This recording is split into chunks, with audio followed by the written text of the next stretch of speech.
Oklahoma's longest-serving U.S. senator has died. Ammunition vending machines debut at grocery stores.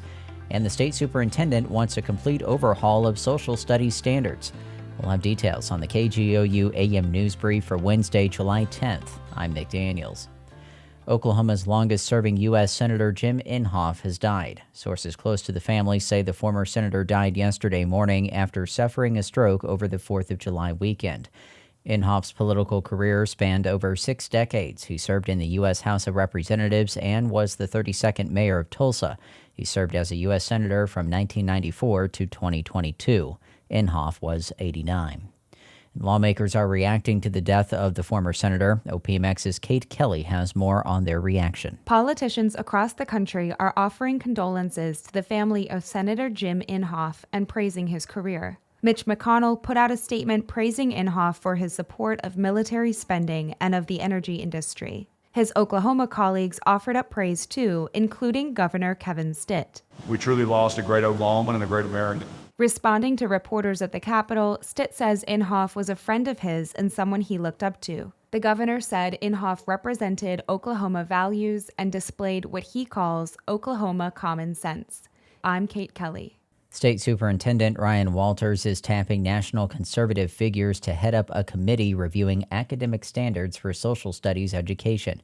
State Impact's Beth Wallace reports Walters is calling for a complete overhaul of the current standards. Walters announced the Executive Review Committee Tuesday in a news release, saying the goal of the standards overhaul was to eliminate DEI and indoctrination and highlight American exceptionalism. The committee features prominent conservatives, including Dennis Prager of PragerU, David Barton of the Christian nationalist organization Wall Builders, and the president of the Heritage Foundation, Kevin Roberts. The Heritage Foundation is a think tank responsible for Project 2025, a movement that, among other things, proposes to dismantle the U.S. Department of Education. Standards guide schools on topics, but districts maintain authority over curriculum. Standards are set by the State Department, receive a public comment period, and must get approval from the State Board of Education and the legislature. Social studies standards are up for review next year and will likely be adopted in time for the 2025 to 26 school year. For State Impact, I'm Beth Wallace. AI-powered ammunition vending machines have recently opened up in Oklahoma, drawing national headlines. OPMX's Anna Pope reports the machines are in 4 locations in the state. 4 Super C-Mart grocery stores in Oklahoma have vending machines dispensing bullets. American Rounds is a Texas-based company that installed the machines. Grant Majors is the company's CEO.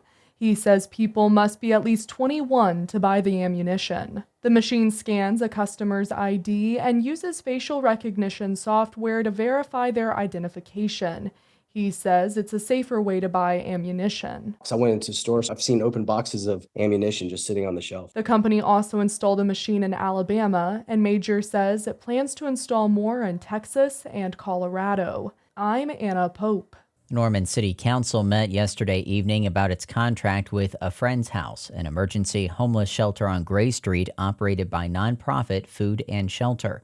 Our own Hannah France reports council members also discussed different solutions for homelessness in Norman. Council members discussed issues with the current shelter location, including overflow and possible negative effects on downtown businesses. The shelter is classified as low barrier, which means it accepts individuals with criminal records and substance use disorders.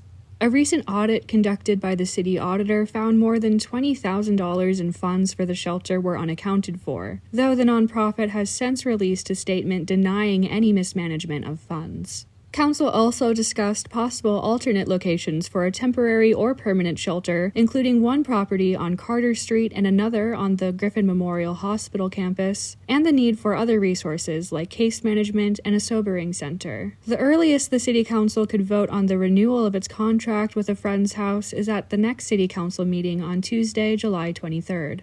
I'm Hannah France. Read more news at our website, kgou.org, and follow the KGOU PM News Brief podcast. Here at Shortwave Space Camp, we escape our everyday lives to explore the mysteries and quirks of the universe. We find weird, fun, interesting stories that explain how the cosmos is partying all around us. From stars to dwarf planets to black holes and beyond, we've got you.